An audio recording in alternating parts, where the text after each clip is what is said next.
Bismillahir-Rahmanir-Rahim. In the name of God, the most merciful, the most beneficent. Your Majesties, Your Royal Highnesses, distinguished members of the Norwegian Nobel Committee, dear sisters and brothers, today is a day of great happiness for me. I'm humbled that the Nobel Committee has selected me for this precious award. Thank you to everyone for your continued support and love. Thank you for the letters and cards that I still receive from all around the world. Your kind and encouraging words strengthens and inspires me.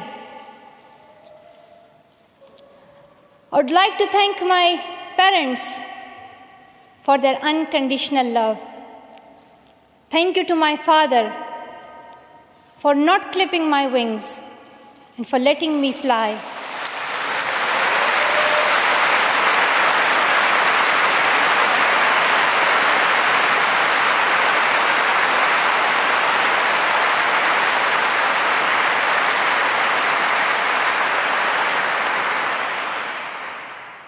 Thank you to my mother for inspiring me to be patient and to always speak the truth, which we strongly believe is the true message of Islam.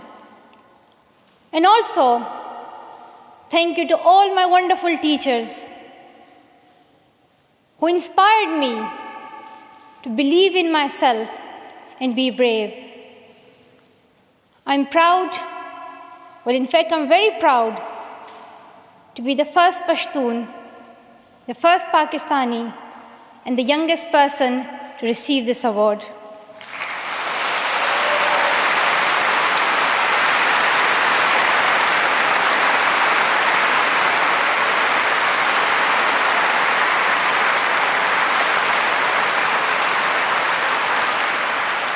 Along with that, I'm pretty certain that I'm also the first recipient of the Nobel Peace Prize who still fights with her younger brothers.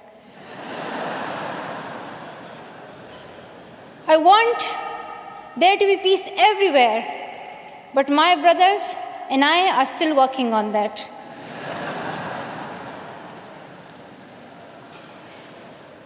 I'm also honored to receive this award together with Kailash Satyarthi, who has been a champion for children's rights for a long time, twice as long, in fact, than I have been alive. I'm proud that we can work together. We can work together and show the world that an Indian and a Pakistani, they can work together and achieve their goals of children's rights.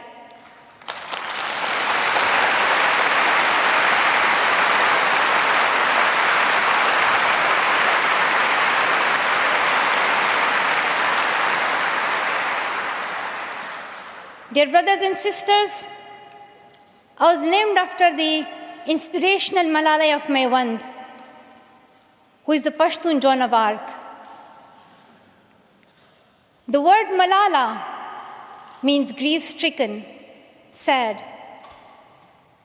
But in order to lend some happiness to it, my grandfather would always call me Malala, the happiest girl in the world.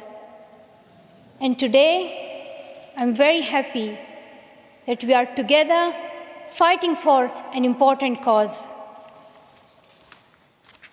This award is not just for me.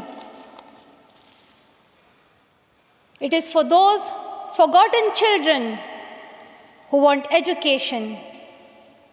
It is for those frightened children who want peace. It is for those voiceless children who want change. I'm here to stand up for their rights, to raise their voice, It is not time to pity them. It is not time to pity them. It is time to take action. So it becomes the last time. The last time. So it becomes the last time that we see a child deprived of education.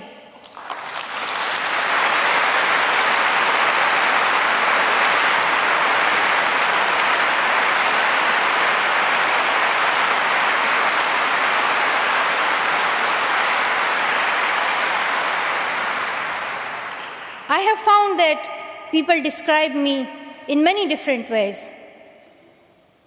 Some people call me the girl who was shot by the Taliban, and some the girl who fought for her rights.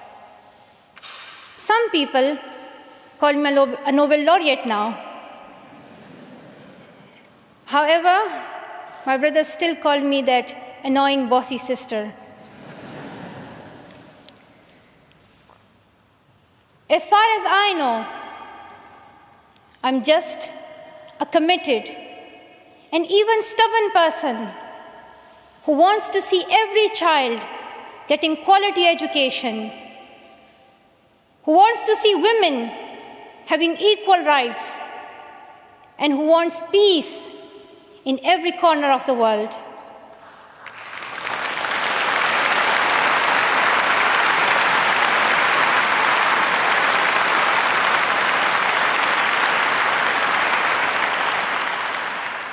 Education is one of the blessings of life and one of its necessities. That has been my experience during the 17 years of my life. In my paradise home, Swat, I always loved learning and discovering new things. I remember when my friends and I would decorate our hands with henna on special occasions. And instead of drawing flowers and patrons, we would paint our hands with mathematical formulas and equations. We had a thirst for education. We had a thirst for education because our future was right there in that classroom. We would sit and learn and read together. We loved to wear neat and tidy school uniforms. And we would sit there with big dreams in our eyes. We wanted to make our parents proud and prove that we could also excel in our studies and achieve those goals which some people think only boys can. But things did not remain the same. When I was in Swat, which was a place of tourism and beauty, suddenly changed into a place of terrorism. I was just 10, that more than 400 schools were destroyed. Women were flogged. People were killed. And our beautiful dreams turned into nightmares. Education went from being a right to being a crime. Girls were stopped from going to school. We could not just stand by and see those injustices of the terrorists, denying our rights, ruthlessly killing people, and misusing the name of Islam. We decided to raise our voice and tell them, have you not learned that in the Holy Quran Allah says, if you kill one person, it is as if you kill the whole humanity? Do you not know that Muhammad, peace be upon him, the Prophet of mercy, he says, do not harm yourself or others. And do you not know that the very first word of the Holy Quran is the word Iqra, which means read. The terrorists tried to stop us and attacked me and my friends who are here today on our school bus in 2012. But neither their ideas nor their bullets could win. We survived. And since that day, our voices have grown louder and louder.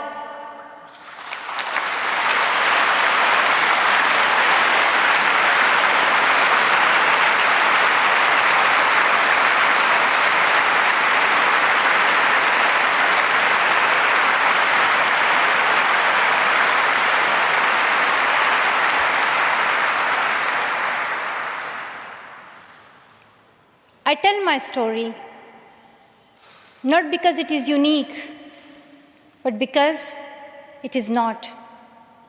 It is the story of many girls.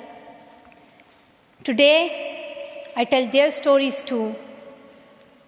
I have brought with me some of my sisters from Pakistan, from Nigeria, and from Syria who share this story.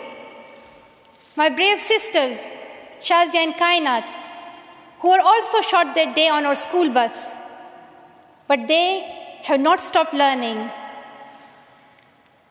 And my brave sister, Kainat Somro, who went through severe abuse and extreme violence. Even her brother was killed, but she did not succumb. Also my sisters here, whom I have met during my Malala Fund campaign. My 16-year-old courageous sister, Mozoon, from Syria, who now lives in Jordan as a refugee. And she goes from tent to tent, encouraging girls and boys to learn.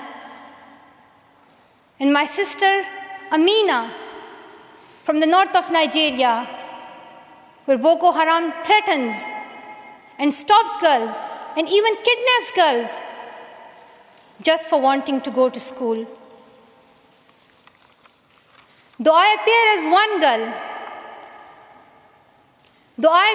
one girl, one person who is 5 foot 2 inches tall, if you include my high heels, it means I'm 5 foot only. I am not a lone voice. I'm not a lone voice. I am many. I am Malala, but I'm also Shazia. I'm Kainat. I'm Kainat Somro. I am Mozoon. I am Amina. I am those 66 million girls who are deprived of education. And today, I'm not raising my voice. It is the voice of those 66 million girls.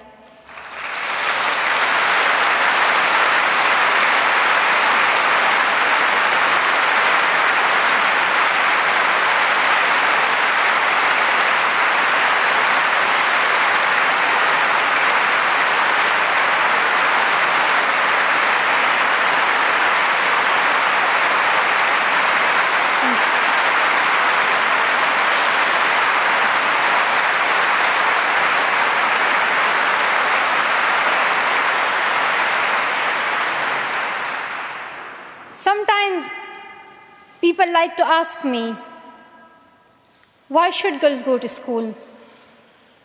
Why is it important for them? But I think the more important question is, why shouldn't they? Why shouldn't they have this right to go to school? Dear brothers and sisters, today, in half of the world, we see rapid progress and development.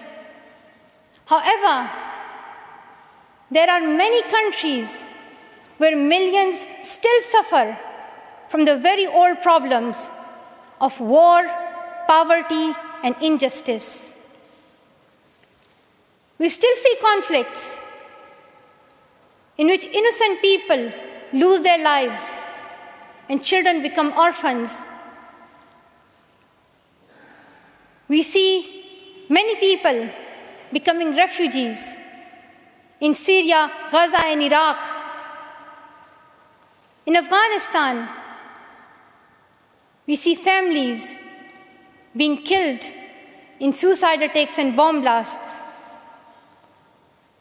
Many children in Africa do not have access to education because of poverty.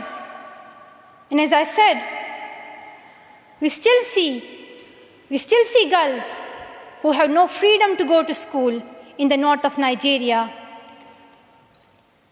Many children in countries like Pakistan and India, as Kailash Satyarthi mentioned, many children, especially in India and Pakistan, are deprived of their right to education because of social taboos, or they have been forced into child marriage or into child labor.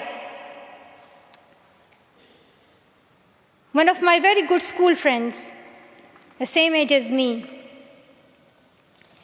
who has always been bold and confident girl,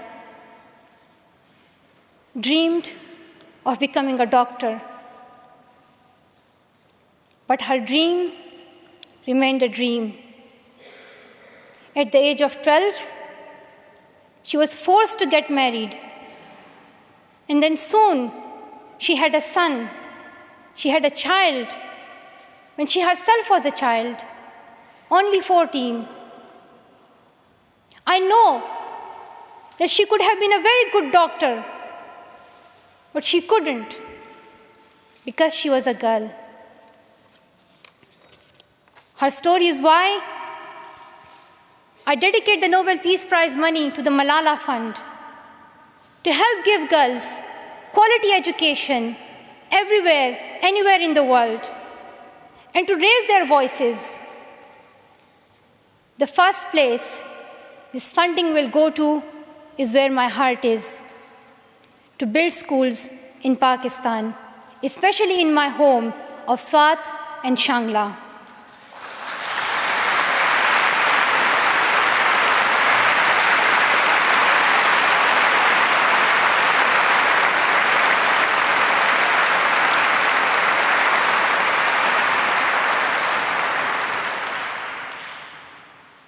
In my own village, there is still no secondary school for girls.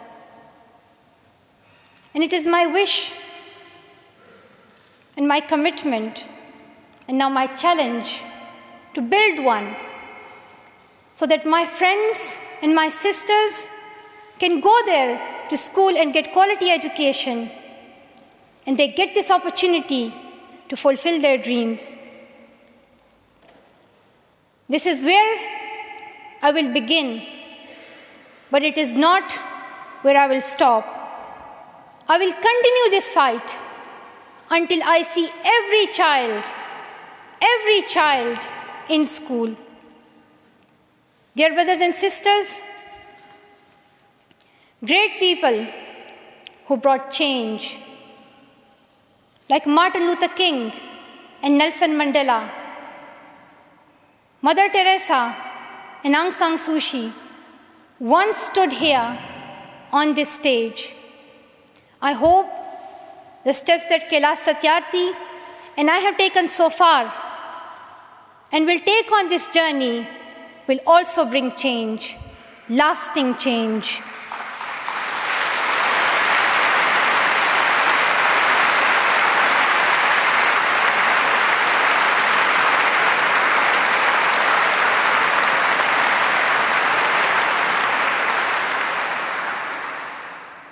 My great hope is that this will be the last time. This will be the last time we must fight for education. Let's solve this once and for all. We have already taken many steps.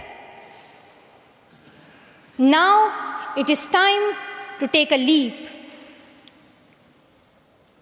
It is not time to tell the world leaders to realize how important education is. They already know it. Their own children are in good schools. Now it is time to call them to take action for the rest of the world's children. We ask the world leaders to unite and make education their top priority. 15 years ago, the world leaders decided on a set of global goals, the Millennium Development Goals. In the years that have followed, we have seen some progress. The number of children out of school has been halved, as Kailash Satyarthi said. However, the world focused only on primary education, and progress did not reach everyone. In year 2015, representatives from all around the world will meet in the United Nations to set the next set of goals, the Sustainable Development Goals. This will set the world's ambition for the next generations. The world can no longer accept that basic education is enough. Why do leaders accept that for children in developing countries, only basic literacy is sufficient when their own children do homework in algebra, mathematics, science, and physics? Leaders must seize this opportunity to guarantee a free, quality, primary and secondary education for every child.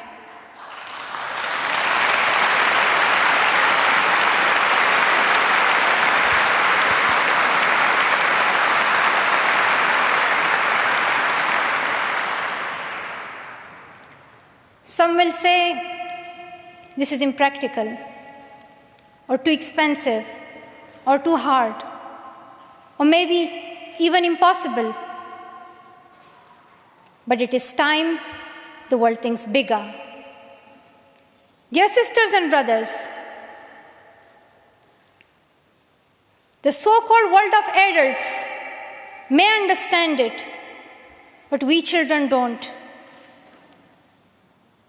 Why is it that countries which we call strong are so powerful in creating wars, but are so weak in bringing peace? Why is it?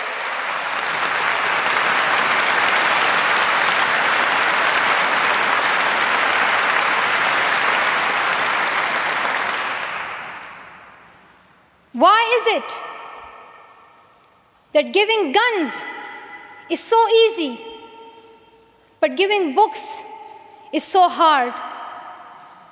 Why is it?